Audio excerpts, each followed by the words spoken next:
Ok, vamos mergulhar de cabeça nisso. Imagina só, o primeiro dia de plantão. Aquela mistura de empolgação com um baita frio na barriga, sabe? Anos de estudo, noites em claro, tudo te preparando para esse momento. A responsabilidade é gigante e a adrenalina, nossa, tá a mil. E aí, de repente, o desafio aparece na sua frente. Um paciente chega em estado grave, e a única pista para salvar aquela vida está ali, numa série de imagens em tons de cinza. A pressão é total, é como se fosse um código que precisa ser decifrado e rápido. Bem-vindos a esta análise. Hoje, a gente vai se transformar em verdadeiros detetives médicos. A nossa missão? Desvendar os segredos de uma tomografia de crânio numa situação de emergência, usando as imagens como nosso mapa do tesouro. Então vamos lá, começando a montar o nosso quebra-cabeça. A primeira peça é entender o cenário, um pronto-socorro caótico, onde cada pedacinho de informação é absolutamente vital para a gente chegar na solução. Esse é o nosso caso. Chega um paciente inconsciente depois de uma parada cardíaca. Não tem histórico, não tem testemunha, não tem tempo a perder. A única coisa que a gente tem em mãos é esta tomografia. Tudo o que precisamos saber está aqui, escondido bem na nossa frente. Mas calma lá. Antes de achar o problema, qualquer bom detetive precisa conhecer o terreno. Então, nosso primeiro passo é entender como é o mapa de um cérebro normal. A gente precisa conhecer a cena do crime antes de qualquer alteração. Para um radiologista, a orientação sempre começa por essas estruturas-chave aqui. A análise parte dos ventrículos, depois vai para os gânglios da base, observa a clara diferença entre a substância cinzenta e a branca e também o padrão dos sulcos e giros. É o nosso ponto de partida para qualquer investigação. Certo. Com o mapa do cérebro normal na cabeça, agora sim a gente pode começar a procurar os culpados. Numa emergência, a investigação costuma se focar em 3 grandes categorias de problemas que podem ser fatais. E essa é a abordagem sistemática, o padrão de busca que os especialistas usam. Primeiro, se procura por sinais de hemorragia, depois, por isquemia e, por último, por massas. Essa ordem ajuda a não deixar nenhuma pista passar batida. Beleza, agora que a gente tem o método, vamos colocar em prática. Vamos analisar alguns casos, decifrar os sinais e resolver os segredos que cada tomografia aguarda. E aqui a gente já cai num dilema clássico. Existe sangue fora do parênquima cerebral, ou seja, fora do tecido funcional do cérebro, mas qual o tipo? A diferença entre um hematoma epidural e um subdural é crucial e pode mudar o tratamento da água para o vinho. Como é que a gente diferencia um do outro? Olha, as diferenças são bem marcantes. O hematoma epidural ele tem um formato de lente, sabe, biconvexo. Geralmente é causado por uma artéria que se rompe depois de uma fratura. Já o subdural, ele parece uma lua crescente, é côncavo. A origem dele é venosa e é muito mais comum em idosos. O formato é a grande pista visual. Agora um segredinho dos radiologistas. Uma frase simples, mas que é muito poderosa para diferenciar os dois. A gente memoriza assim: a dura não desce. Mas o que isso quer dizer na prática?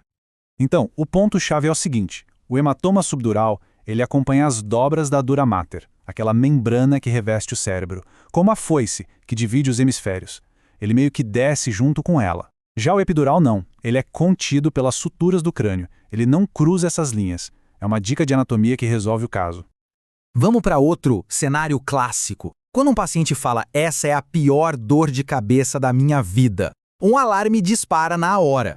E se a tomografia mostra sangue preenchendo os sulcos do cérebro, bom, o diagnóstico é quase certeza. Hemorragia subaracnoide, muitas vezes por um aneurisma que rompeu. Ok, vamos mudar de pista. Até agora a gente estava procurando por sangue. Mas e se a causa for o completo oposto? Uma artéria bloqueada, uma isquemia, como isso aparece na tomografia? Antes de identificar o bloqueio, é preciso entender um conceito vital, a penumbra isquêmica. É uma área do cérebro que está sofrendo, mas ainda não morreu. É a nossa janela de oportunidade. Se o fluxo de sangue for restaurado a tempo, esse tecido pode ser salvo. É uma verdadeira corrida contra o relógio. E como os médicos encontram essa área? Eles usam exames de perfusão e procuram por uma incompatibilidade. Pensa assim, o Tmax ele mede o tempo de chegada do sangue e o CBF mede o volume de fluxo. Quando o tempo de chegada é alto, mas ainda existe um volume de fluxo razoável, isso indica a penumbra. É o tecido que está sofrendo, mas que ainda pode ser salvo.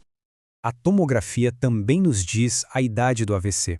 Um AVC subagudo, que é mais recente, causa inchaço, o famoso efeito de massa. Já um AVC crônico, mais antigo, leva à perda de tecido, criando um efeito de massa reverso, e a densidade dele acaba se igualando à do LCR, o líquido que protege o cérebro. E vamos para o nosso terceiro culpado, as massas. E olha que interessante, muitas vezes a pista mais importante não está nem na imagem, está no prontuário do paciente, a idade. Isso muda a lista de suspeitos da água para o vinho. Na fossa posterior, a parte de trás do cérebro, a principal suspeita, num adulto, é metástase de outro câncer. Agora, numa criança, a aposta principal é um meduloblastoma. Ou seja, a demografia é uma pista fundamental no nosso trabalho de detetive. Bom, investigamos os principais culpados. Agora, vamos juntar todas as peças e transformar as nossas pistas em ações que podem de fato salvar vidas. Primeira regra de ouro, um sangramento cerebral numa pessoa jovem, sem histórico de hipertensão, é muito suspeito. A principal hipótese tem que ser uma malformação vascular.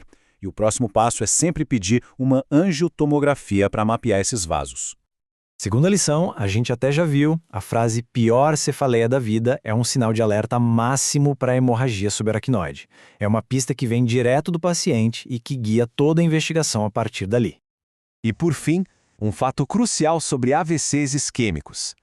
Na maioria das vezes, o coágulo que bloqueia a artéria do cérebro não se formou ali. Ele viajou de outro lugar, geralmente do coração ou das carótidas. Isso significa que o tratamento não acaba no cérebro. É preciso encontrar e tratar a fonte do problema. E assim, a gente resolve o nosso caso. Uma tomografia é sim um mapa. Mas decifrar esse mapa sob pressão exige muito mais que conhecimento técnico. Requer interpretação de padrões que são super sutis, uma percepção quase artística das formas e, acima de tudo, a lógica implacável de um detetive. A resposta talvez seja uma combinação dos três.